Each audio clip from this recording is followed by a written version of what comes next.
Buenos días, que el Señor les bendiga a todos. Gracias por conectarse.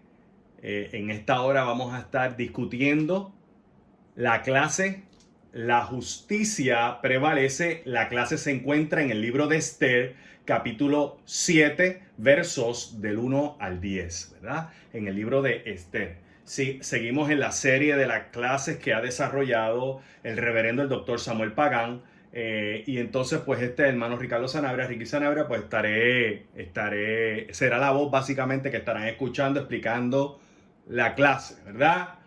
Sin perder de perspectiva que nuestro Dios es justo y la justicia siempre prevalece. El texto áureo para esta clase es Esther 7, versículo 3. Entonces la reina Esther respondió: oh rey, si he hallado gracia en tus ojos y si place al rey, que me conceda la vida.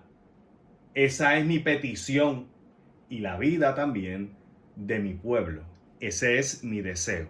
Los objetivos de esta clase, muy puntualmente, son la historia de Esther como triunfo de justicia. Objetivos adicionales e importantes, y es que nosotros podamos ver la mujer utilizada por Dios en su plan redentor, ¿verdad? En su plan redentor. La mujer tiene un lugar trascendental y protagónico en el plan redentor de Dios. La traición, ¿verdad? En uno de los objetivos, la traición no tiene lugar ante Dios, no tiene espacios ante Dios. Y comprométete. Dios busca que nos comprometamos con lo justo independientemente tus intereses. A veces tenemos que echar hacia un lado hasta los propios nuestros por los intereses de Dios. Y eso es complicado, es difícil, pero es a lo que Dios nos ha llamado. Para situarnos en el libro de Esther, aquellos que todavía lo estén buscando, en el índice importante, situarnos. El libro de Esther está después del libro de Nehemías y antes del libro de Job y de los Salmos. Ahí está Esther. Está después de Nehemías, aunque teológica y funcionalmente Nehemías vino después de Esther, pero a nivel del canon está después de Nehemías y antes de los libros de Job, Salmos, Proverbios, Eclesiastés y Cantares, de los libros poéticos. Para entrar en contexto de lo que está ocurriendo y de la historia, ¿verdad? De la novela, si por así le queremos llamar, vamos a estudiar en la mañana de hoy. Pues tenemos que ver el contexto de dónde pasan las cosas, por qué pasan y qué está ocurriendo alrededor de los personajes. Antes de entrar en los personajes, vamos a ver el escenario. ¿Qué escenario tenemos? Tenemos en el escenario que hubo una división de reinos después del reinado de Salomón. 10 reinos del norte dentro de lo que es Tierra Santa, ¿verdad? Al norte de Israel y dos tribus, que es el reino de Judá al sur. Particularmente en el reinado del sur de Judá, ocurre un cautiverio luego de un primer cautiverio, ¿verdad? Ocurre un segundo cautiverio y es el cautiverio babilónico que dura 70 años. Ese cautiverio hace que haya un destierro de esas tribus a Babilonia. Deja de existir el reinado de Judá físicamente al sur de lo que es Palestina y se mueven físicamente, los llevan físicamente hacia Babilonia. El autor del libro se muestra un interés en los sucesos luego del cautiverio de 70 años y de los judíos, ¿verdad?, interesados en permanecer en Babilonia. Ya básicamente, luego de estos 70 años de cautiverio, se está acabando el mismo. Judíos pueden regresar a Jerusalén y ocurre este evento que vamos a narrar y vamos a estudiar en la mañana de hoy, donde gran número de judíos todavía querían permanecer en Babilonia. Para que tengamos una idea, este cautiverio en Babilonia corresponde al imperio persa. Babilonia era parte de ese imperio, de los países, de las tierras conquistadas por los persas. Los persas, su imperio tuvo 4 grandes etapas, siendo la primera la más grande. La más grande, ¿verdad?, fue esta etapa donde vemos cómo dentro del globo terráqueo el imperio o la primera etapa del imperio persa tiene su control y su dominio. Aquí en el círculo vemos que en el mismo medio de ese imperio estaba la tierra israelí. Babilonia está por esta área por acá.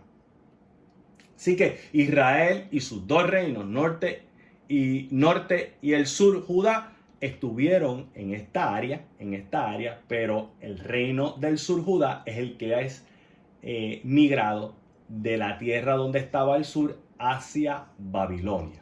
Veámoslo más de cerca. Aquí vemos todo lo que está en gris oscuro. Es el reino, ¿verdad? El reino Persia, el imperio persa. Como ven, Babilonia lo que es una ciudad solamente. Y en esta ciudad, en este lugar, en este territorio babilónico, aquí es donde se encuentra la tribu de Judá.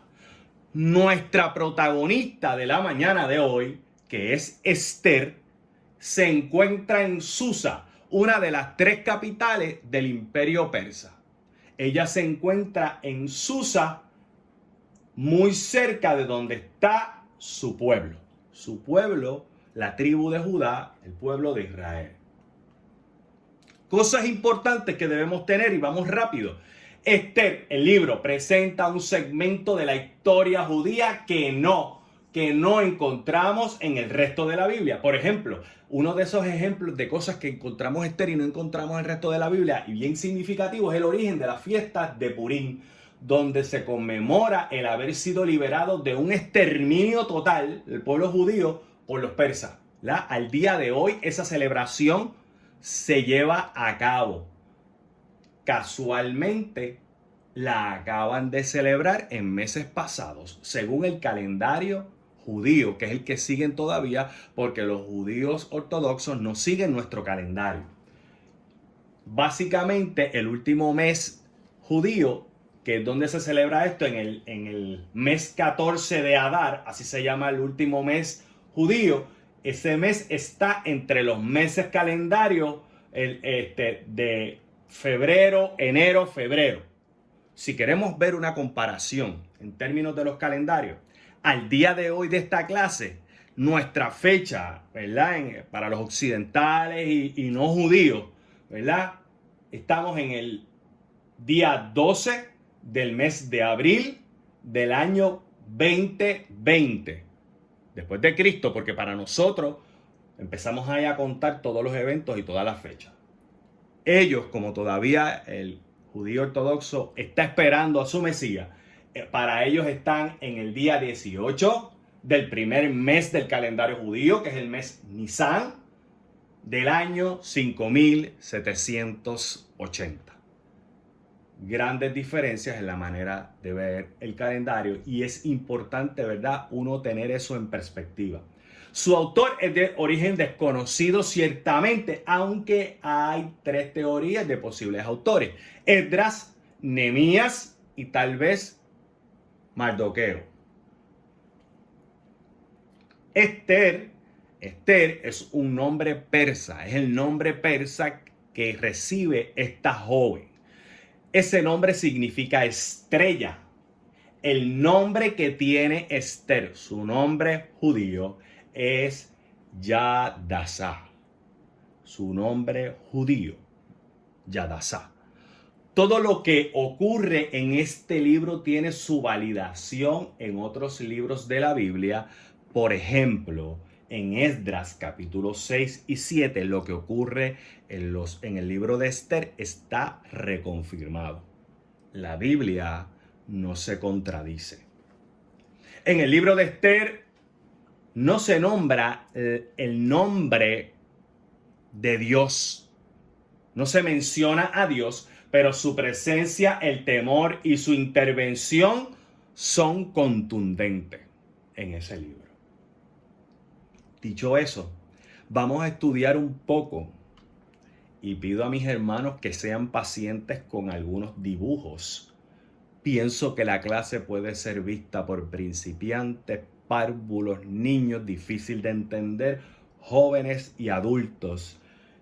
Pero particularmente, al yo ser adulto y hombre, pues necesito tener algunas referencias visuales para entender algunas cosas.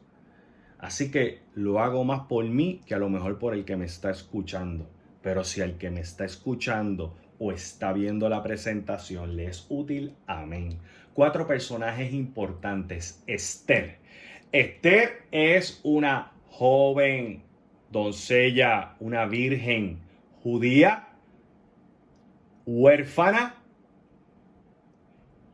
que vive a expensas o vivió a expensas de la crianza de su primo Mardoqueo, que es un funcionario de mucho menor rango administrativo en el palacio persa, pero importante por demás, quien Mardoqueo le recomienda que se haga parte del harem del rey en algún momento dado por su belleza, para que ella tuviera un mejor futuro. Pero es una mujer de Dios, una sierva de Dios. Algunos la catalogan profeta, otros no la ven como profeta, pero igualmente una mujer de Dios. Personaje importante, rey persa Asuero. Rey persa Asuero. Algunos teólogos lo denominan Jerjes I, quien tiene y nombra a un asesor llamado Amán.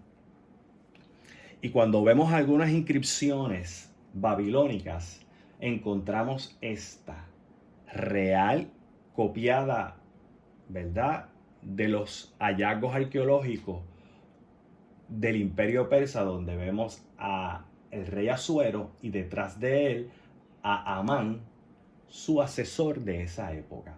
Hay una relación de asesoría, jefe y asesor. Estos reyes persas eran sumamente estrictos en su forma de ser y de acercamientos hacia ellos, obviamente por la exposición que tienen a ser un imperio que estaba en conquista continua. Tenía que cuidarse de cualquier persona que se le acercara al rey. 4 personajes importantes, 2 judíos, 2 persas. 2 persas, 2 judíos. Le cuento la historia del libro de Esther de una manera rápida. Capítulo 1. El rey Asuero hace un banquete y al él estar ebrio, manda a buscar a la que era su esposa en ese momento, la reina Vasti, que tenía una fiesta en otro lugar en el palacio. La reina no quiere venir porque la reina ya se sentía cansada de que el rey la tuviese como un trofeo por su belleza, porque se sentía que a lo mejor él la estaba ridiculizando. Interesantemente, hay que mencionar que las reinas no tenían acceso al rey solamente cuando el rey la mandaba llamar. Servía para lo que él decidía, cuando él quería, bajo las circunstancias que él establecía. La reina, al no ir, el rey lo toma como una afrenta, se dirige a sus asesores y los mismos le dicen: vamos a darle un mensaje al resto de las mujeres del imperio. Para no matarla, la destierran fuera del imperio. Y ustedes vieron lo extenso que era el imperio. Pero también le dicen: el rey, como quiera que sea, para no buscarse problemas con el resto de las mujeres en el imperio y no perder el hombre el respeto y el dominio que tenía sobre la mujer, Recuerden, hermanos, que esto es hace muchas civilizaciones atrás y gracias a Dios el mover del Señor es distinto, ¿verdad? Es distinto. Fíjese que la clase nos está moviendo a un ejemplo de una mujer dentro del plan redentor de Dios.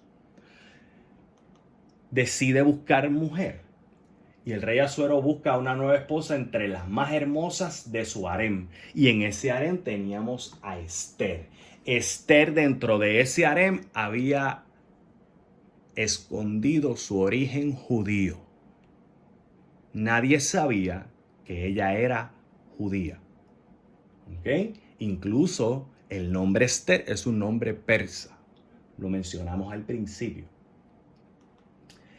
Ese es el capítulo 2. Capítulo 1, lo que ocurre con la primera reina. Capítulo 2, lo que ocurre con la segunda reina y cómo entra en la vida del reinado persa y llega a ser reina Esther. Capítulo 3 nos narra un poco de la relación entre el rey Asuero y ese asesor Amán, donde lo recluta como un asesor y Amán odiaba grandemente al primo de Esther, Mardoqueo, porque Amán era una persona mala, por decirlo de alguna manera, ¿verdad? Bastante sencilla, pero humillaba a sus siervos y Mardoqueo quedaba debajo de las directrices y el dominio de Amán. Mardoqueo no se sentía bien con las humillaciones de Amán y pide que se le remueva y no ser parte de las personas con las que trabajaría. Eso a Amán no le gustó en nada, lo tomó como una afrenta por su poder, por su posición, porque se había endiosado a Amán por el puesto que le había dado el rey como asesor. Y no solamente la coge en contra de Mardoqueo, sino que la coge en contra, se molesta con el pueblo judío y hace lo siguiente. Amán era movido por el poder de las posesiones, era una de sus características. Así que él planifica en su mente, con sus súbditos, poder quitarle a todos los judíos todas sus posesiones luego que los asesinara en masa. Así que Amán comparte con algunos amigos y con su esposa el movimiento que haría para poder hacer un genocidio o una matanza masiva del pueblo judío. Y así hacerse rico recopilando todas las posesiones que tenían los judíos una vez los mataran. Con eso pagaría a los demás. Amán, una de las cosas que hace es que aunque estaban en tiempos ya de paz y muchos judíos habían empezado a volver a Jerusalén, llena la cabeza del rey Asuero de ideas de rebelión. Y un rey, ¿verdad? Un emperador que había logrado tantas cosas, que sentía que estaba en paz y volver a los tiempos donde tenía que cuidarse de enemigos, esto no lo iba a aceptar. Así que el rey Asuero toma como bueno la recomendación de su asesor Amán de en algún momento exterminar al pueblo judío. Hacen un edicto. Ese edicto es publicado. La reina no tiene acceso, Esther, a ese edicto, pero sí Mardoqueo, porque Mardoqueo tenía acceso por su bajo rango, pero tenía acceso a alguna información y le hace ya llegar el edicto o le comparte la noticia de la matanza de judíos por engaños de Amán ante el rey. Y Mardoqueo le pide ayuda en el nombre del pueblo judío. La única persona que podía ayudar. La única persona que podía ayudar al pueblo judío era la propia reina Esther, porque ella, bajo ese edicto, podía morir también al ser judía. Muy interesante.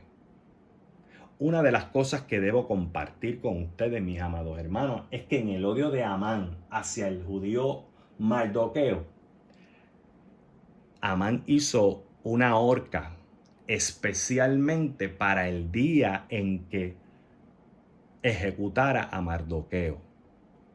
Amán hizo una horca con nombre y apellido. Dios se mueve de una manera muy interesante, porque los persas eran sumamente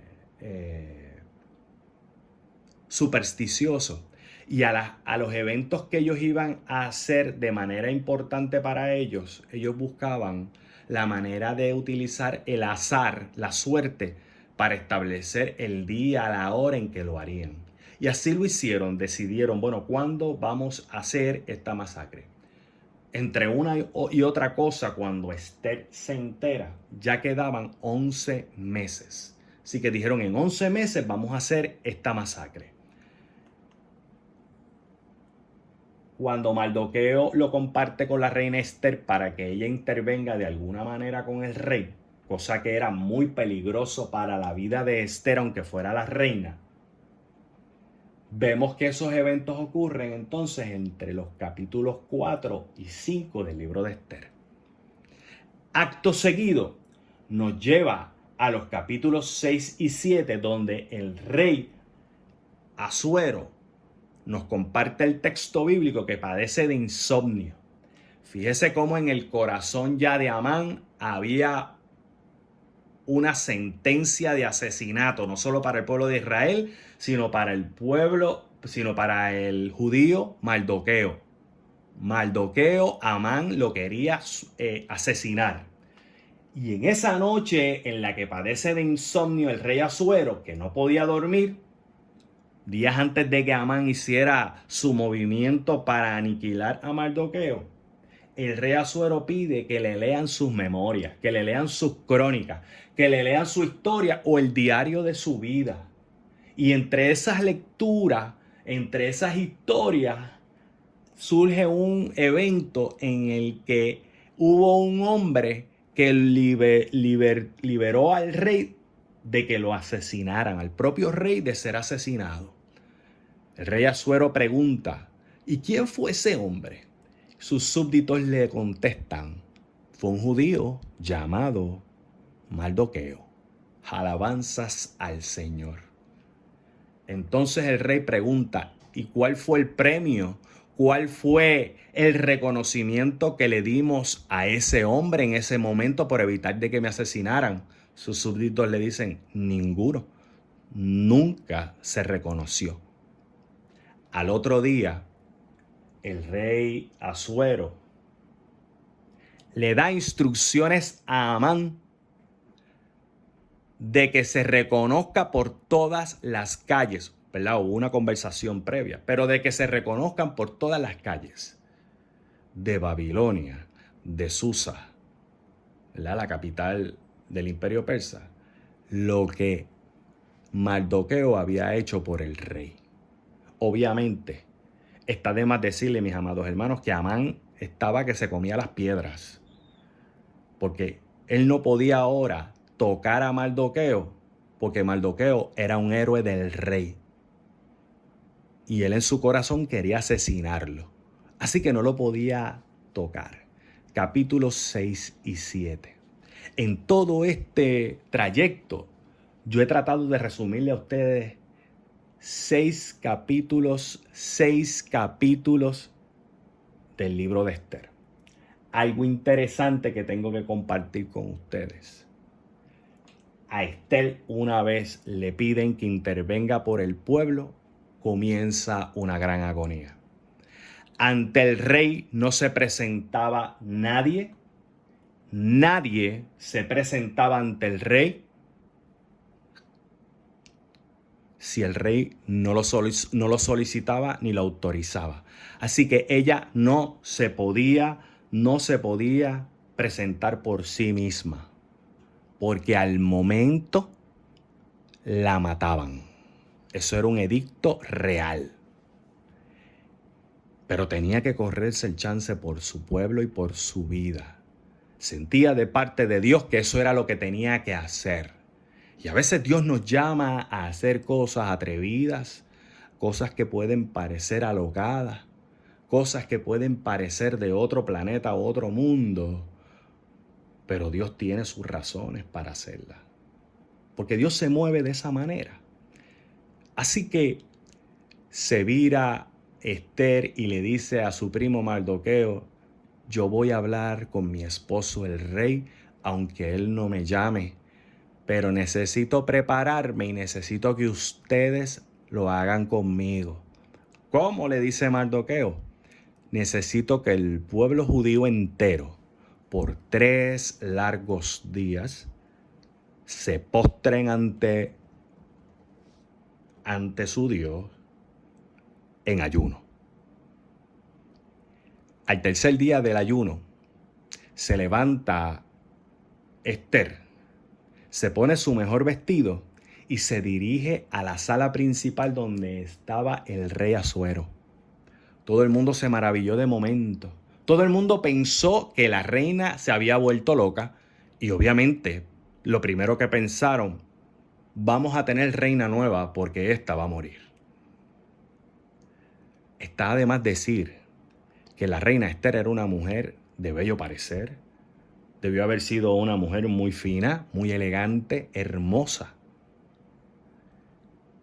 Para que lograra tal atención ante el rey, y sobre todo era una mujer que venía de 3 intensos ayunos al Dios creador.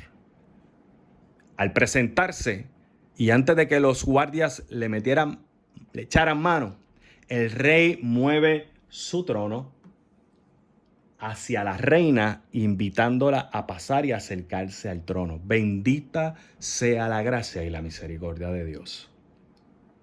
La reina se acerca y le dice al rey que quiere invitarlo a una cena que ella está convidando porque tiene cosas importantes que compartir con él. Y que si quiere en ese proceso, que invite a su asesor muy íntimo, Amán. Esther se juega la vida por el pueblo de Dios. Es en este juego, es en este capítulo 7 que comienza el texto bíblico de Esther 7 del 1 al 10 y leemos los primeros versículos hasta el verso 7 de la siguiente manera, entrando en los versos de la clase de hoy. Fue pues el rey con Amán al banquete de la reina Esther. Y en el segundo día, mientras bebían vino, dijo el rey a Esther: ¿cuál es tu petición, reina Esther? Y te será concedida. ¿Cuál es tu deseo? Aunque sea la mitad del reino, te será otorgado. Entonces la reina Esther respondió: oh rey, si he hallado gracia en tus ojos y si place al rey que se me conceda la vida. Esa es mi petición, y la vida de mi pueblo, ese es mi deseo.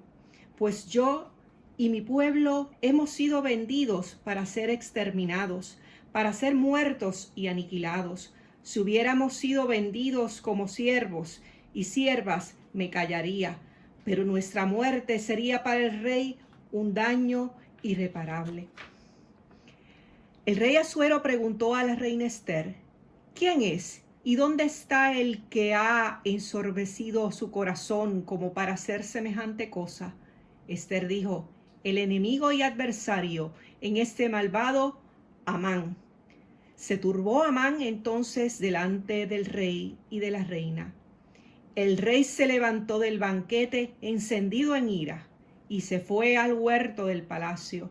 Pero Amán se quedó para suplicarle a la reina Esther por su vida, pues vio el mal que se le venía encima de parte del rey. Leímos hasta el verso 7. Muy interesantemente, para no completar la clase de una, para que usted entienda que esto que estamos leyendo como un banquete era el segundo capítulo de un primer banquete que hubo. Hubo una primera invitación, la primera que vino después que ella se encuentra frente al trono. En ese momento, Esther no dijo nada. Lo que la hermana Lizzie nos acaba de leer es lo que ocurre en el segundo banquete al otro día. Ustedes se dieron cuenta cómo Esther, de manera valiente, directa, sin titubear, expone lo que nadie conoce. Y es que la reina es judía, no es persa. Que es justa, que ama a su pueblo, y el rey, en el amor que le tiene, le pregunta: ¿qué es lo que tú quieres? Pídeme lo que sea. Y ella le dice: quiero para mi pueblo lo que quiero para mí, la vida, lo más esencial. Porque hay alguien por ahí, rey, que te está diciendo lo que no es. Y el rey pregunta: ¿quién está diciendo lo que no es? Y ella le dice: el que más cerca tienes. El que más cerca tienes. El rey sale molesto, leía Lizzie, y vuelve a entrar. Y cuando el rey vuelve a entrar, se encuentra a Amán suplicándole, pero parecía otra cosa. ¿Qué era lo que parecía? Leemos el resto de los textos bíblicos, del 8 al 10. Cuando el rey volvió del huerto del palacio al aposento del banquete, Amán se había dejado caer sobre el lecho en que estaba Esther. Entonces exclamó el rey: ¿querrás también violar a la reina en mi propia casa? Al proferir el rey estas palabras, le cubrieron el rostro a Amán. Y Arbona, uno de sus eunucos que servía al rey, dijo: en la casa de Amán está la horca de 50 codos de altura que hizo Amán para Mardoqueo, quien habló para bien del rey. Dijo el rey: colgadlo en ella. Así colgaron a Amán en la horca que él había hecho preparar para Mardoqueo, y se apaciguó la ira del rey.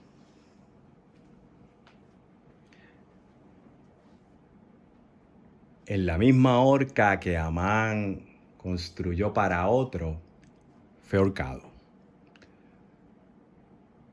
Porque a veces, sin darnos cuenta, nosotros mismos entretejemos telarañas para otros y terminamos nosotros enredados en ellas, estemos dentro o fuera de la iglesia. Interesantemente, Amán muere por su propia mano. Muere por su propia mano. El texto dice: ay de aquel que se mete con uno de estos mis pequeños. La justicia prevalece en medio de la calma. La justicia prevalece en medio de la esperanza. Pero no podemos perder de perspectiva que Dios permite las tormentas siempre para bendecir. El juego se puede poner 10-0 y usted es quien tiene 0. Y con usted llevar 0, aunque el juego esté 10-0 y usted llevar 0, usted tener todas las posibilidades de ganarlo en Cristo Jesús. A veces pareciendo que perdemos, ganamos. Porque Dios es bueno. Porque Dios es bueno. Porque Dios es bueno. Porque Dios es justo. Porque nuestro Dios es justo. Porque ve la interioridad del corazón y las intenciones de Él. Porque Dios es justo. Dice uno de mis textos favoritos, si no mi texto favorito: por lo demás, hermanos míos, todo lo que es verdadero, todo lo que es honesto, todo lo que es justo, lo que es puro, lo amable, lo de buen nombre.